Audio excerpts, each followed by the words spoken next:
We're just winning. If it were a fight, they'd stop it. If this were a fight, they'd stop it. You know that expression, it's true. But they're not coming through with the kind of deal that we have to have. Does Trump find himself trapped in an escalating Iran conundrum, desperately struggling to identify a viable exit strategy? Trump abruptly rejects comprehensive Iran proposal mere hours after misleading Congress about true scope of ongoing war operations. Earlier, Iran transmitted comprehensive 14-point proposal to United States through mediator Pakistan, according to reports. White House declares hostilities officially over, yet Trump contradicts by insisting he refuses to walk away from confrontation. Trump claims Iran remains deeply divided internally, but fails spectacularly to secure any concrete deal amid severely limited options. How would it look different? There are options. I mean, do we want to go and just blast the hell out of them and finish him forever, or do we want to try and make a deal? I mean, those are the options. Do you want to go blast the hell out of them? I'd prefer not. Forever? On a human basis, I prefer not, but that's the option. Do we want to go in there heavy and just blast them away, or do we want to do something? No second round of talks materializes as US and Iran remain hopelessly far apart on critical nuclear deal and Hormuz control. Details stay frustratingly unclear as Iran warns against expecting any quick diplomatic breakthrough in tense US negotiations. War fatigue spreads rapidly while Lebanon hostilities keep entire volatile Middle East region perpetually on knife-edge tension. We're just winning. If it were a fight, they'd stop it. If this were a fight, they'd stop it. You know that expression, it's true. But they're not coming through with the kind of deal that we have to have, and we're going to get this thing done properly. We're not going to leave early and then have the problem arise in 3 more years. We took over the cargo, took over the oil. It's a very profitable business. Who would have thought we were doing that? We're like pirates. We're sort of like pirates. But we're not playing games because, you know, for 47 years, Iran has been pushing everybody around. They're the bully of the Middle East. They've been scaring everybody, Israel and Qatar, Saudi Arabia, UAE, Bahrain, Kuwait, all of them. They're all, it was the bully of the Middle East, I understand it. Bush made a mistake, he took out Iraq. You know, Iraq, and by the way, I congratulate the new president of Iraq. I endorsed him. I'm now in the business of endorsing political leaders from foreign countries, countries that nobody's ever seen before. And we have a pretty infallible record. We've won a lot of them, but I endorsed the man because we didn't like the man that was the president of Iraq, and we endorsed somebody that not a lot of people have heard of, and he won in a landslide.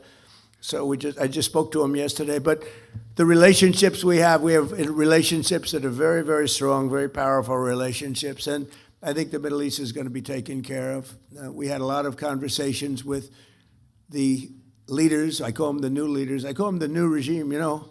They kept saying, the radical left, where is regime change? Well, if this isn't regime change, there's no such thing. Because Khomeini in the first tier was gone. The second tier is gone. Half of the third tier is gone, which is a problem. That's a problem. Because we are trying to figure out the right one to talk to. We talk to one, and then another one calls up. Let's make a deal. But I think we're in a very, I know we're in a very strong position. There's the expression that we've all heard, or many of us have heard, if you like the fights, if this were a fight, they'd stop it. But again, their military they have some missiles left. They have some missile-making capacity left. We've knocked out about 85% of their manufacturing capacity for new missiles out. We've knocked about 82%, but that means they have missiles left. We knocked out most of their drone-making factories, but they have some drone capacity left. And drones are pretty effective, but we've also developed, in the meantime, you know, if you remember, the German U-boats were a horror. Nobody could stop them, and then all of a sudden they come up with sonar, and it went from nobody could stop them that it was the worst place in the world to be is in a U-boat. The drone, anti-drone capacity that we have now is fantastic. They have new weapons, lasers. You can see the lasers. They go into a laser, they just burn like they just boom. And we have that, and we have very special machine guns with large-scale bullets operated by a computer And as they come in, it just knocks them out like it's amazing. But with all of that being said, there's still danger. There's always danger with war. With war, you never know what happens. Look at Russia. It was supposed to be a one-day war, and it's 4 years, right? And you see that, and it's really a terrible war. And it's a lot of people died. Last month, they had 25,000 soldiers, mostly soldiers, killed. It's like a bloodbath over there, and I think we'll get that. We've settled 8 wars, and that should be the 9th. I think we're going to get it done, but it's a rough one. It's a rough one. So they want to make a deal, but I'm not satisfied with it. So we'll see what happens. Iran wants to make a deal because they have no military left, essentially, and they want to make a deal, but I'm not satisfied with it. The trip is a very long one, and we're doing everything in terms of negotiating right now. In terms of the negotiation telephonically, they've made strides, but I'm not sure if they ever get there. There's tremendous discord. They're having a tremendous problem getting along with each other in Iran. The leadership is very disjointed. It's got 2 to 3 groups, maybe 4, and it's a very disjointed leadership. And with that being said, they all want to make a deal, but they're all messed up. But we just had a conversation with Iran. Let's see what happens. But I would say that I am not happy. Day 60, are you going to seek congressional authorization for... Well, no other country has ever done it. It's never been, as you know, most people consider it totally unconstitutional. Also, we had a ceasefire, so that gives you additional time. But no other country's done it. We're in the midst of a big victory. This is a victory like we haven't had since Venezuela, okay, to be honest with you. We haven't had, but, you know, we have a country that lost its way. It really lost its way. That's our country in terms of the military. Now we have a great military. We're on our way to another victory, a big victory, and I don't think that it's constitutional what they're asking for. We've been dealing with Iran. They want to make a deal. They're not there. They're not with it. They're sort of, they get close, and then a new group of people come in. They don't know who their leaders are. They have no idea who their leaders are, but they're very confused, and that's because of the success we've had militarily.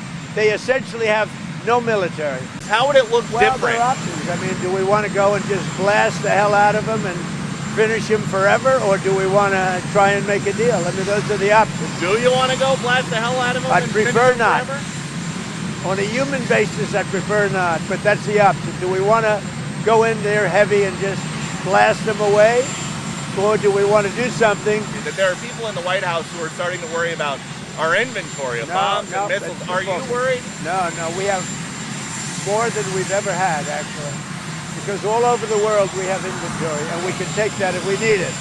But all over the world we have tremendous amounts of inventory, the best. For instance, we're stocked and locked and loaded.